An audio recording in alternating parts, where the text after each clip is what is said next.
एक गरीब लड़की थी। उसके पिता एक कपड़े की दुकान पर काम करते थे और माँ दूसरों के घरों में चौका बर्तन किया करती थी। अनु अपने माँ बाप की इकलौती लड़की थी। उसके माँ बाप ने उसे बड़े लाड़ प्यार से पाला था। वो चाहते थे कि अनु पढ़ लिख कर बड़े आदमी। अनु ने जब 10वीं का इम्तहान का पास किया तो उसके माँ बाप बहुत खुश हुए। उन्होंने कस्बे में एक इंटर कॉलेज में उसका नाम लिखवा दिया। इंटर कॉलेज उसके घर से थोड़ी दूर पर ही था, इसलिए उसके माँ बाप ने किसी तरह पैसों के जुगाड़ करके उसे एक पुरानी साइकिल भी दिला दी, जिससे अनु को स्कूल जाने में परेशानी ना हो।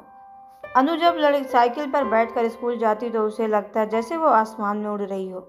यह उसका बहुत पुराना सपना था जो उसके माँ बाप की वजह से पूरा हुआ था। इसलिए वह रोज समय से स्कूल पहुंच जाती और मन लगाकर पढ़ाई करती। लेकिन एक दिन अनु की जिंदगी में एक नया मोड़ आया। दोपहर का समय था।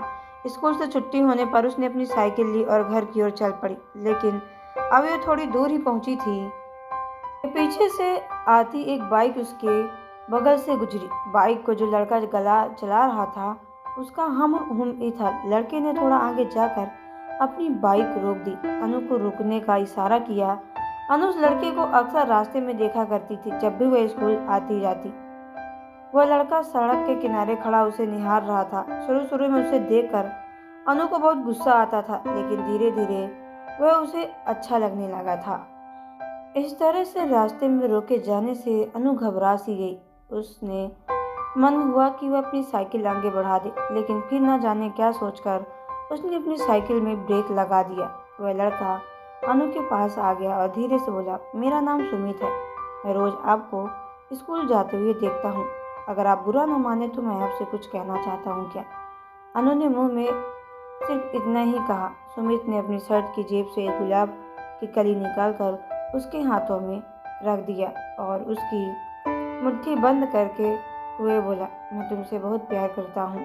उठाते बैठते सोते जागते हर समय बस तुम्हारे बारे में सोचता रहता हूँ। मुझे कुछ भी अच्छा नहीं लगता। सुमित और भी बहुत कुछ कहना चाहता था, पर अनु ने उसके होठों पर हाथ रखकर उसे चुप करा दिया। तो आपको मेरा प्यार कबूल है? उस लड़के ने अनु की आंखों में आंखें डालकर पूछा। अनु शर्मा गई। उसने चुपचाप हाँ अपनी गर्दन हिलाई और साइकिल पर बैठकर तेज पैदल चलाते हुए अपने घर को चली गई। इस तरह अनु और सुमित में बातचीत की शुरू हो गई। सुमित रोज उसके लिए कोई न कोई गिफ्ट लाता और उसके लिए जीने मरने की कसमें खाता। उसकी बातें सुनकर अनु दीवानी हो जाती और सपनों की दुनिया में खो जाती। एक दिन सुमित ने अनु को कहीं घूमने चलने को आग्रह किया। पहले तो अनु ने हल्का सा नुकुर किया, लेकिन फिर वो तैयार हो गई। उस दिन अनु बहुत खुश थी। वह समय उस पर पहुंच गई जहां पर सुमित ने उसने मिलने के लिए कहा था। सुमित ने अनु की साइकिल को एक दोस्त की दुकान पर खड़ी कर दी और अनु को बाइक पर बैठाकर चल पड़ा। सुमित अनु को लेकर नदी के पास पहुंचा। वहां पर उसने अपनी बाइक खड़ी कर दी और दोनों लोग घास पर बैठकर बातें करने लगे। सुमित ने अनु से एक दो बातें की, फिर वह उसे करीब आ गया और उसके चेहरे के खेलने लगा। धीरे धीरे अनु पर एक नशा सा छाता गया।